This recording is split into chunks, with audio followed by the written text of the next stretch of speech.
Hi guys, welcome back to a brand new video. Today I'm going to be doing Donald Trump versus Joe Biden in the 2020 presidential elections.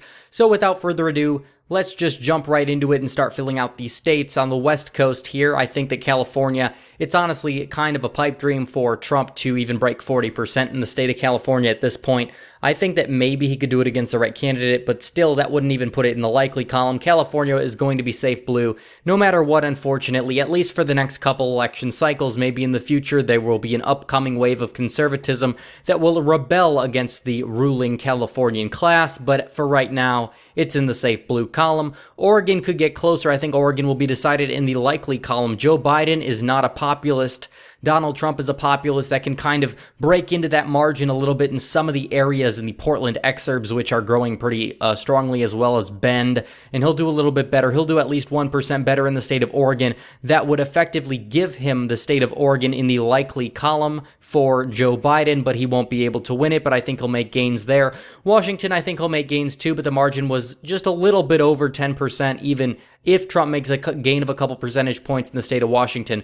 So as of right now, I think Washington would stay in the safe blue column. Now all these states would be safe red. Idaho, Wyoming, I know Trump's approval in Utah is lower than in the other states, but they're going to vote. The Mormons are going to come out for Trump no matter what. They did last time, and Trump was under scrutiny a lot more. I think a lot more people have become used to him in that area, that part of the country. But the Dakotas, Nebraska, everything but the 2nd district. I think the 2nd district would be lean.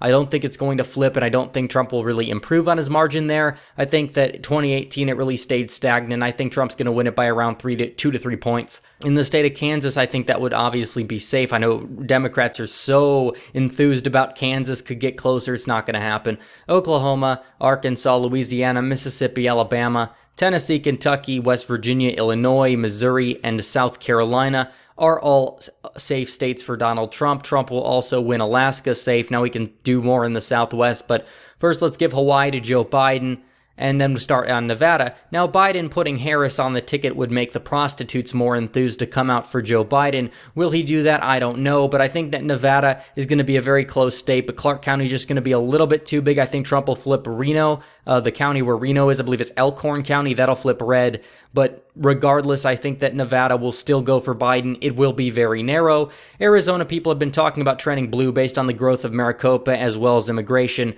to the state of Arizona, how it's turning more blue. I don't see it happening in 2020, especially with Biden on the ticket. It doesn't seem like there's a real good Democrat candidate for Arizona. Kyrsten Sinema is not going to be running on the Democratic ticket. If she was, I think that it could flip, but honestly, Joe Biden is not going to do much to enthuse voters to vote for him. Boomers are going to stick with Donald Trump in the Maricopa exurbs of Maricopa County. So I think Donald Trump is going to be able to hold on to the state of Arizona by around 3 points. Now, the state of New Mexico, this is a state that could get a little bit closer. Biden is not going to do his best job to enthuse voters to turn out in New Mexico. He's just an old white male in a majority Latino state. Trump is making a little bit of inroads among Latinos. It's not going to be enough. Trump only lost the state by 8, but a lot of third-party voters did go for Johnson. I expect them to split relatively 50-50 even, and some of those voters are still going to vote for third party because there is going to be a big third party regardless. So I think Biden will win the state by around 6 to 7 points. Colorado, Biden is not a populist. He's not going to do a lot to energize the weed folks, but Donald Trump might actually be able to win the state if he legalizes marijuana by executive order. But as of right now, he hasn't done that yet. So Colorado, I say, will lean in Joe Biden's column. Republicans could focus a lot of energy there trying to keep the Senate seat, and that could help it flip into Trump's column. Or they could just ignore the state altogether and concede it as a loss and focus on other areas. I expect something more in the middle. I think Trump will lose Colorado by around 4 to 5 points.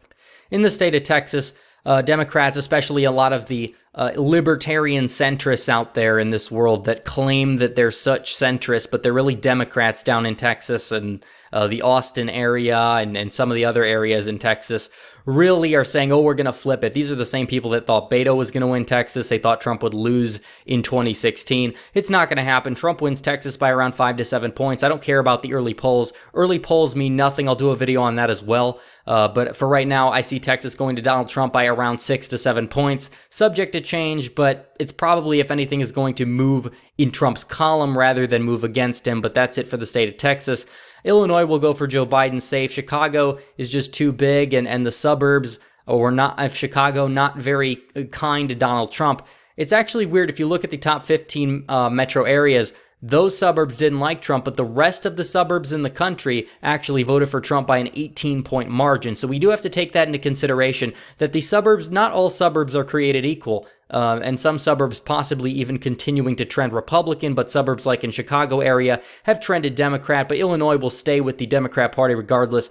Despite the fact that the state is losing population very fast, it probably will trend to Trump a little bit based on rural area turnout will be a little bit higher in his column because Democrats are kind of maxed out in the Chicagoland area, but that's really it for Illinois.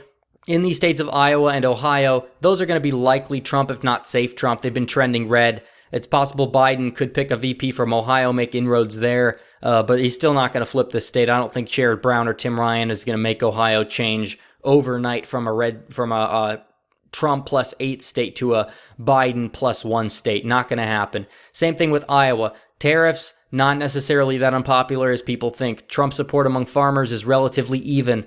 It dropped a couple points, but hey, if there's probably going to be a deal worked out by 2020, and Trump is going to hammer home the fact that Biden is really, has more of a Chinese interest in mind. He wants the TPP, and this is why the Rust Belt will fail for Joe Biden. They say, oh, he's from Pennsylvania. Well, he hasn't lived in Pennsylvania for 50 years. I don't think that that's going to help him one bit, especially when he's out here making gaffes, talking about how those poor kids are just as talented as white kids, and about how, oh, he loves all minorities, even the bad ones, and stuff like that. So Pennsylvania will lean for Donald Trump, as will Wisconsin. Michigan will be a very close state. I see it tilting. The environment here seems just about as pro-Trump as it was in 2016, and he'll probably gain some voters, but again, I don't think he even got 48% in the state, so it's still going to be a very close race. I think that Trump is going to win it by under 1%. Thus is why it's in the lean column here. Virginia is a state where I see the Democrats doing better in 2020. The Fairfax County and Nova area is just so establishmentarian,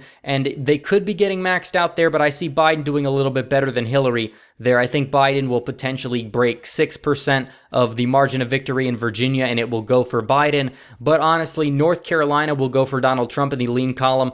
Joe Biden is not going to be able to make inroads. He has no energy in these places. He'll go have rallies there. He's sleeping. The room is completely dead. It's not going to happen. North Carolina, the black voters aren't going to necessarily want to turn out for Joe Biden at even the rates they turned out for Hillary. But once you learn about Joe Biden's past and how he was in bed with the Ku Klux Klan leader Robert Byrd and all of his segregationist type of policies that he held back in the day, that's going to put North Carolina in the Donald Trump column.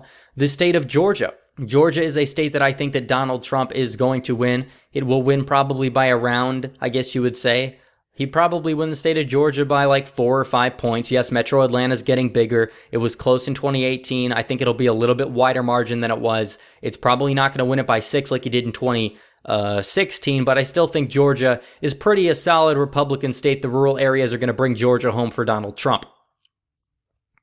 Now we can fill out the eastern seaboard here for Biden, especially his home state of Delaware. I could see Rhode Island and Connecticut getting under 15 points, but again, I don't think that Trump is going to be able to make those states in the likely column necessarily. New York, obviously. I think Trump will break 40 in New York. I don't think that Joe Biden is going to even come close to having it even be contested. But hey, we'll see. Joe Biden could do a lot worse than this, by the way. I'm just telling you, Biden could end up doing way, way worse than this just because of his gaffes. If he goes out there and says all kinds of crazy stuff, he's probably going to lose a lot of supporters, and putting him in front of the spotlight for 12 months. I mean, he's barely been in the spotlight for a few months, and he's already made a lot of gaffes. He's losing his standing in the primary. He's probably going to lose it to Warren, but that's a whole nother discussion. As for the state of Minnesota, I think we can give Minnesota to Donald Trump. You look at how unpopular Ilhan Omar is there. Look at the things that are happening with the iron mining that Trump is opening, especially the pipelines throughout the western part of the state you have there. I really think that Minnesota is a state that Donald Trump very well could end up winning. He would have won it if it wasn't for Evan McMullin playing spoiler, but I think Minnesota is going to go for Donald Trump this time around. He's going to campaign there. He's probably going to campaign with Mike Lindell, the My Pillow Man, and Jason Lewis, who is running for Senate. I think he could knock off Tina Smith. He's a lot better than Karen Housley is, and in a presidential turnout election, I think the Trump supporters will come out to vote in Minnesota. I think they're growing in number, and I think Minnesota Minnesota is going to turn red. Now we have a couple more states to fill out here. I think that the state of Florida, this is a state that I think could go likely for Trump because, one, they have an incumbency fetish, and two, if the Democrats run a socialist, but Biden doesn't fit that bill. But I still think Trump will get the turnout up in the Panhandle. His energy is running throughout the state. That is a Trump, hardcore Trump state, even high approval rating in Florida with Latinos in the state of Florida. So I definitely think Florida is going to go for Trump in the lean column. He'll probably win it by around 3 points. It's going to every incumbent since 1980. So Florida will go for Donald Trump in the state of Florida. Now, in the state of New Hampshire and Maine at large, I think Trump is going to win both.